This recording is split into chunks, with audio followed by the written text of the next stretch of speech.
bertemu lagi dengan saya Susena Eka Prasetya. Kali ini saya akan membahas tentang materi pelajaran sosiologi kelas 11 semester genap, bab kelima yakni tentang integrasi dan reintegrasi sosial. Sebelum memasuki pada pembahasan integrasi dan reintegrasi sosial ini, mari kita lihat dulu tujuan pembelajaran dari bab kelima ini.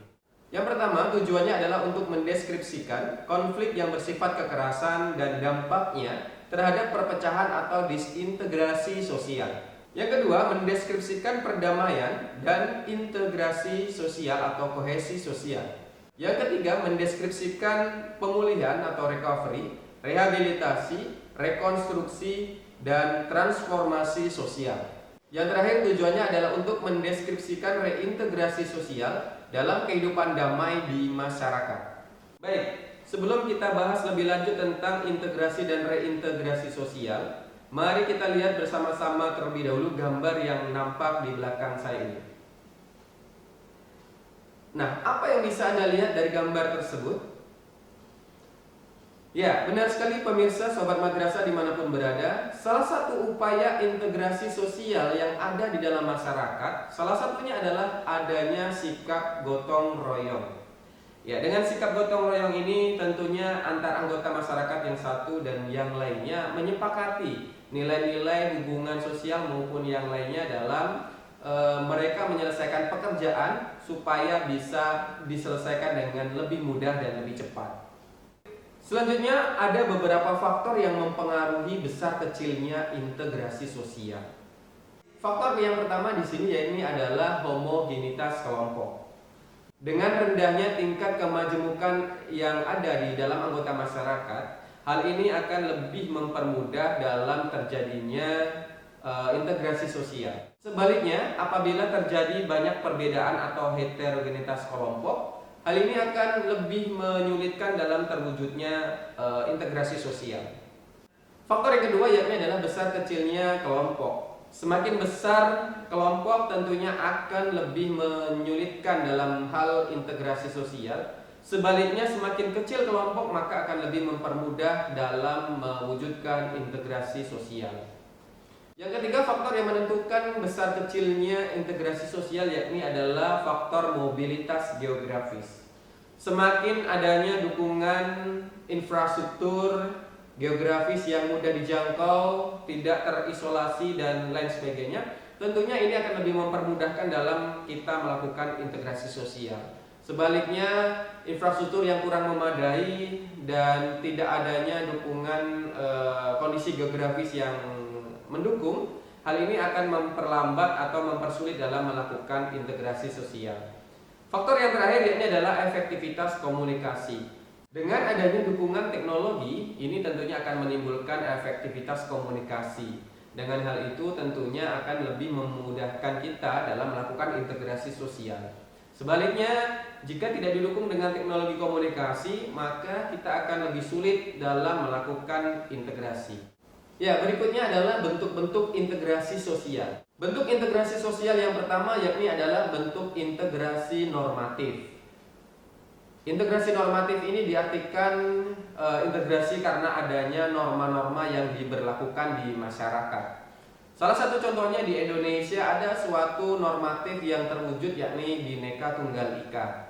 Ya, dengan semboyan ini kita bangsa Indonesia meskipun berbeda-beda namun tetap satu jua.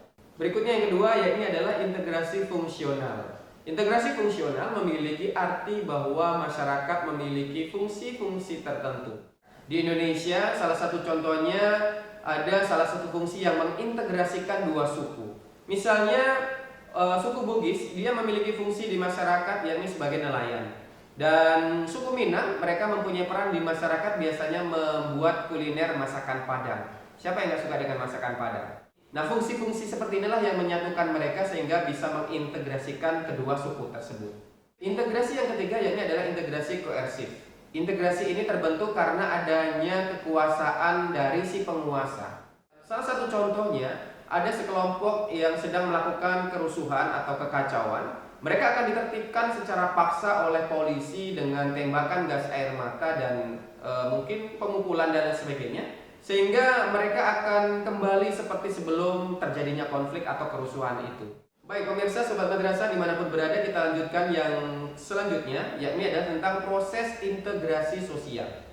Proses integrasi sosial memiliki 3 macam proses. Yang pertama, proses akulturasi. Menurut Kunchoro Ningrat, proses akulturasi merupakan proses sosial yang terjadi ketika sekelompok yang memiliki kebudayaan yang berbeda harus dihadapkan dengan kebudayaan asing yang berbeda juga. Salah satu di Indonesia misalnya ada bangunan masjid yang terjadi perpaduan arsitektur dari Cina. Jadi ada sebuah masjid yang memiliki arsitektur gabungan dari Cina dan juga Islami. Proses integrasi sosial yang berikutnya ini adalah proses asimilasi. Asimilasi merupakan usaha untuk mengurangi perbedaan-perbedaan yang ada di dalam masyarakat. Perbedaan misalnya adalah perbedaan individu maupun perbedaan kelompok. Integrasi sosial yang ketiga yakni adalah proses akomodasi. Surjono Sukanto mengartikan proses akomodasi adalah suatu usaha untuk meredakan konflik dan menuju kepada kestabilan. Berikutnya faktor-faktor pendorong integrasi sosial. Yang pertama adalah toleransi terhadap kelompok manusia dengan kebudayaan yang berbeda. Yang kedua, kesempatan ekonomi yang seimbang antara golongan kebudayaan yang berbeda. Yang ketiga, sikap saling menghargai satu sama lain. Yang keempat, sikap terbuka dari golongan yang sedang berkuasa di masyarakat. Yang kelima, persamaan unsur-unsur budaya. Yang keenam, perkawinan campuran atau amalgamation. Dan yang terakhir, adanya musuh bersama dari luar. Ya pemirsa, Sobat Madrasah dimanapun berada, dengan adanya musuh bersama dari luar, misalnya dari negara tetangga yang mungkin ingin mencaplok wilayah atau mengambil kebudayaan bangsa kita, ini akan membuat negara kita justru akan semakin kuat dan semakin kokoh, karena kita sedang memiliki musuh bersama yang ingin kita lawan. Materi selanjutnya ini tentang disintegrasi sosial. Tidak dipungkiri ternyata perubahan ini bisa menimbulkan disintegrasi sosial. Pada tahapannya, inovasi atau perubahan yang muncul di masyarakat akan menimbulkan perubahan sosial. Perubahan sosial ini terdiri dari 2 macam, yakni adalah adanya kemajuan atau progres dan adanya kemunduran atau regres.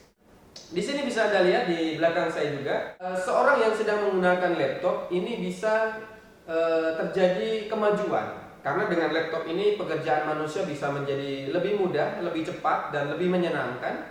Dengan laptop ini misalnya para petani juga bisa mengakses internet atau mengakses informasi, sehingga mereka petani bisa meningkatkan hasil pertaniannya. Namun laptop ini juga bisa menimbulkan regres atau kemunduran. Karena terkadang dengan adanya laptop ini kita menjadi lebih fokus terhadap laptop, menjadi egois, menjadi muncul sikap individualistis. Nah, sehingga kita menjadi orang yang sedikit cuek dengan masyarakat luar.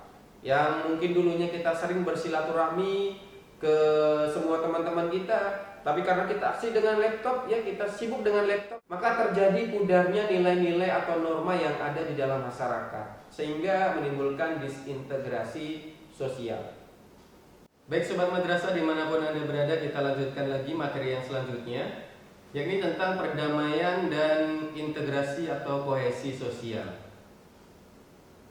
Menurut para ahli yang mendefinisikan tentang perdamaian, bahwa perdamaian itu memiliki arti yakni absennya konflik. Artinya di tengah-tengah warga masyarakat itu tidak terjadi lagi atau tidak adanya konflik atau perpecahan yang terjadi. Yang kedua yakni ada pengertian perdamaian juga, yakni perdamaian memiliki arti konflik damai. Artinya meskipun ada konflik tapi masih bersifat damai, konflik yang biasa-biasa saja dan tidak ditandai dengan adanya kekerasan. Yang berikutnya ada juga pakar yang memberikan arti tentang perdamaian, yakni adalah memiliki arti perdamaian artinya kebebasan dalam berpendapat. Selanjutnya tentang integrasi atau kohesi sosial. Di sini memiliki beberapa unsur pokok yang mendorong terjadinya integrasi sosial atau kohesi sosial ini.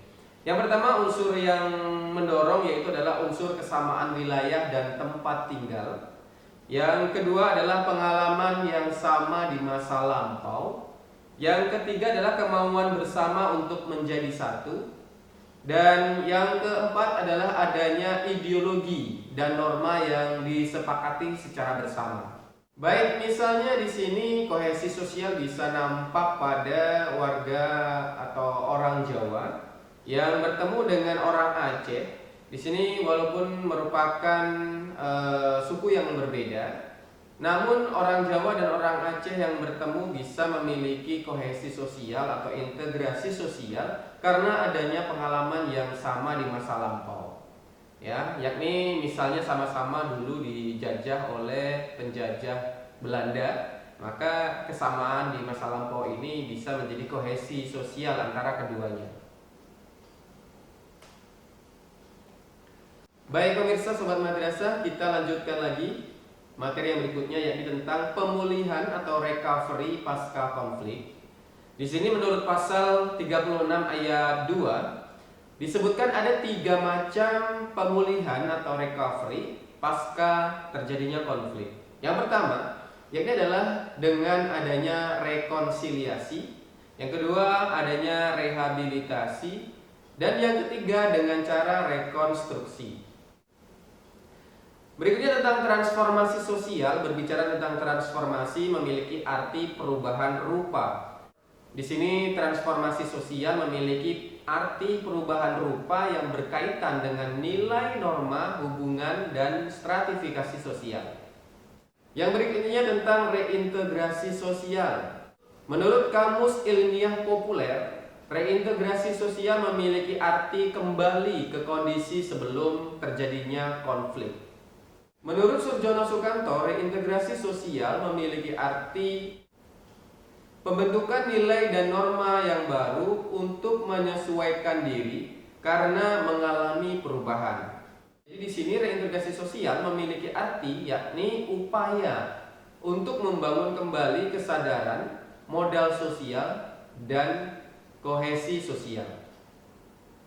Baik teman-teman Sobat Madrasah dimanapun berada, demikian tadi penjelasan Sosiologi kelas 11 semester genap bab kelima tentang integrasi dan reintegrasi sosial. Buat teman-teman yang suka dengan channel ini, bisa di subscribe channel ini ya, yang ada di bawah ini. Kemudian aktifkan loncengnya. Dan video ini bisa di-share atau dibagikan kepada teman-teman di Nusantara dimanapun berada, supaya di tengah pandemi COVID-19 ini kita masih tetap bisa belajar dari rumah saja dengan mempelajari media-media e-learning yang disediakan oleh pemerintah, swasta maupun yang lainnya. Baik, terima kasih sampai di sini. Terima kasih, sampai jumpa. Wassalamualaikum warahmatullahi wabarakatuh.